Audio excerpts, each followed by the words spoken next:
So, it's funny, when I started my master's program, I have two of my master's professors here, Dr. Jill Pinkley-Restrada and Dr. Zeus Leonardo. I remember my classmates, we would get our papers back and mine would be marked up with a whole bunch of red pen.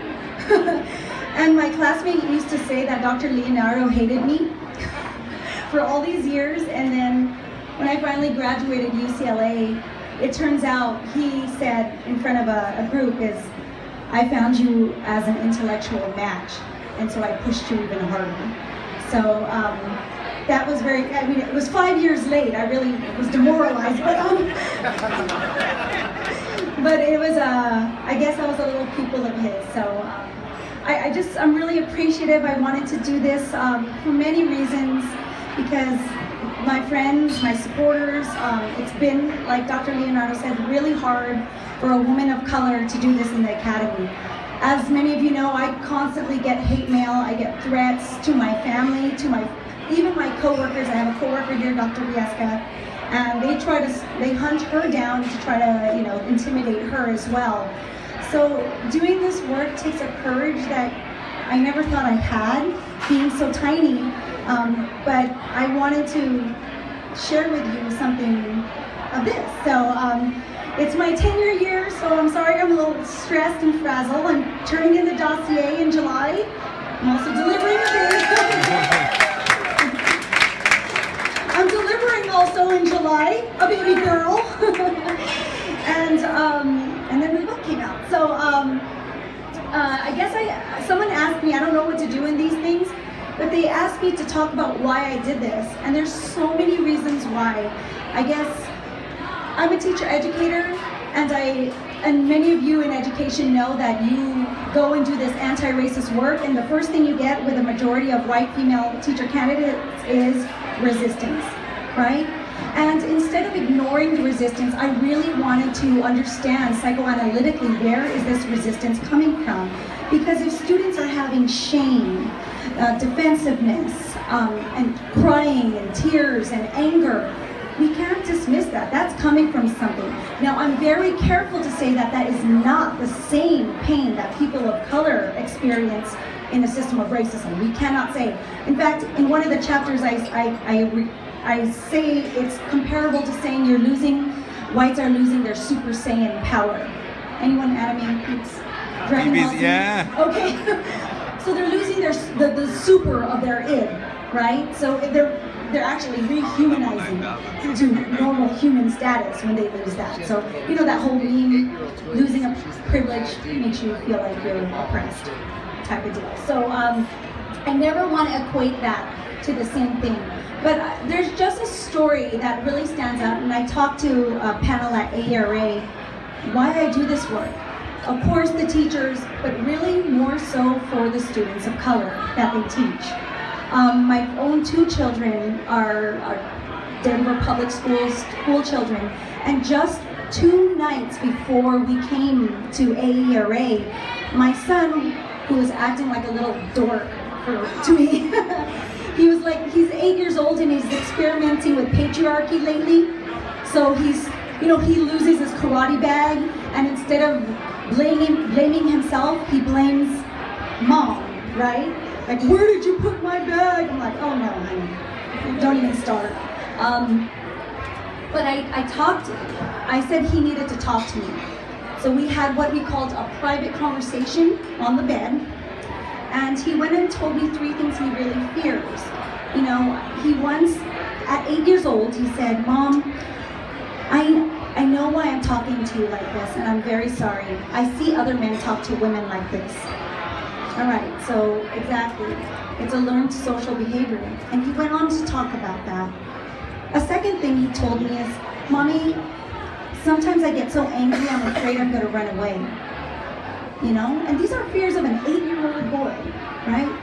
And the final thing he said, and he started crying, and I'm sorry if I get emotional, I'm hormonal. He said, Mommy, I'm afraid you're going to get shot for what you do. And that goes to show you that the work that we do is so scary that even an 8-year-old child will know what the what the consequences of doing this work is. And so it takes a lot of strength to do this, and I always encourage other scholars around the world to don't give up. We have a community beyond our institutions. We have love. I get hate mail every day, but I don't let their vitriol and their bitterness and their hatred impact the purity of my heart. So,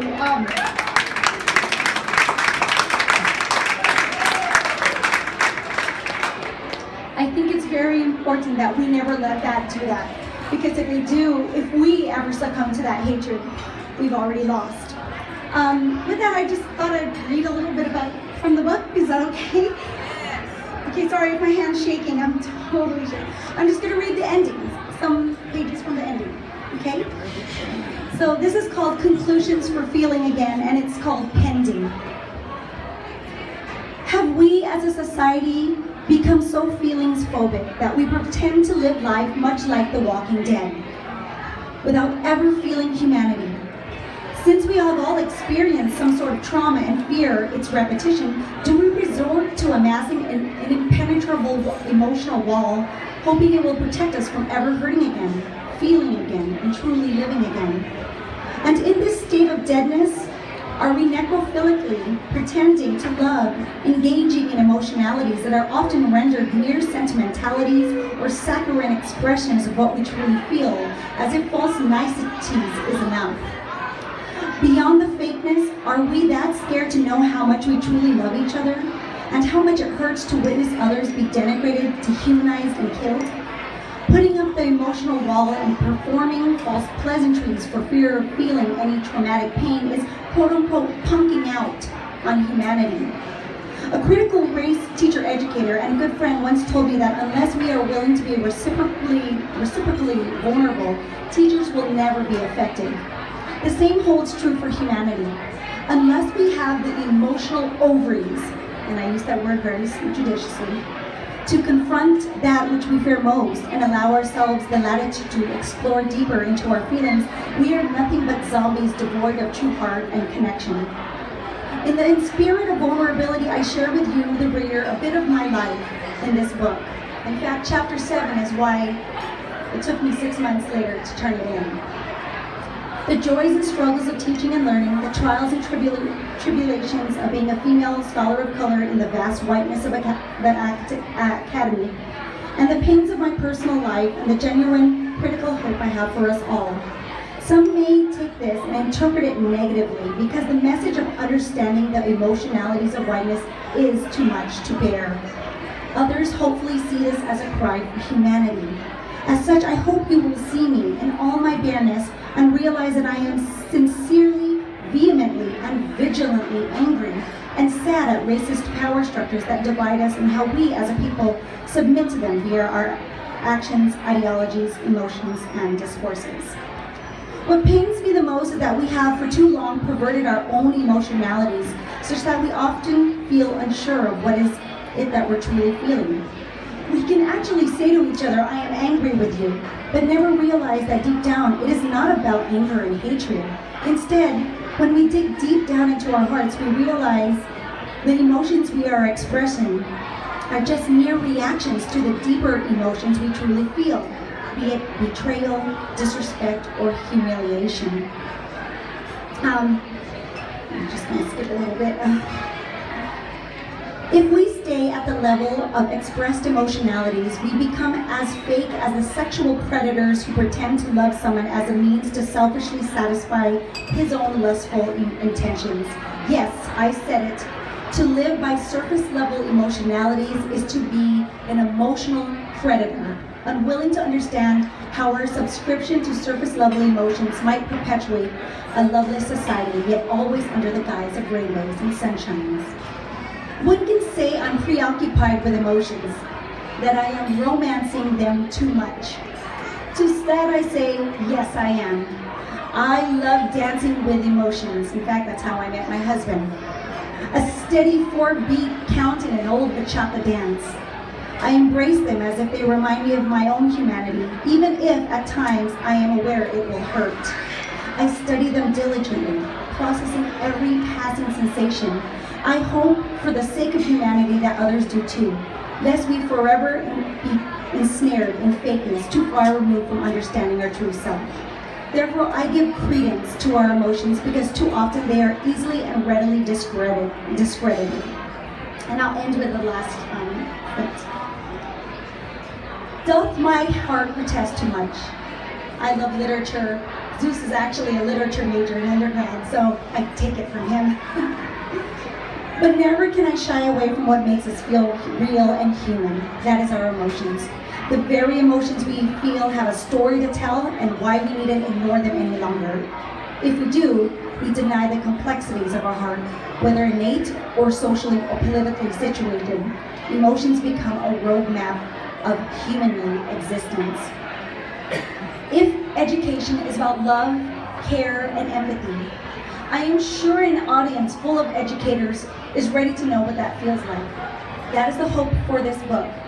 In its rawness, directness, and revelation, I hope you, my readers, feel again. Because what is at stake is an emotional apocalypse that can be the eternal sunset of our humanity. So regardless to whether or not you have ever owned slaves, no more of that. Begin to understand how these emotions are just a part of the complex dynamics of race, too often hiding behind the shadows of a large rock and a very hard place. Hopefully, within that dark place, you will see the light of day once again. So, with that said, it's just short.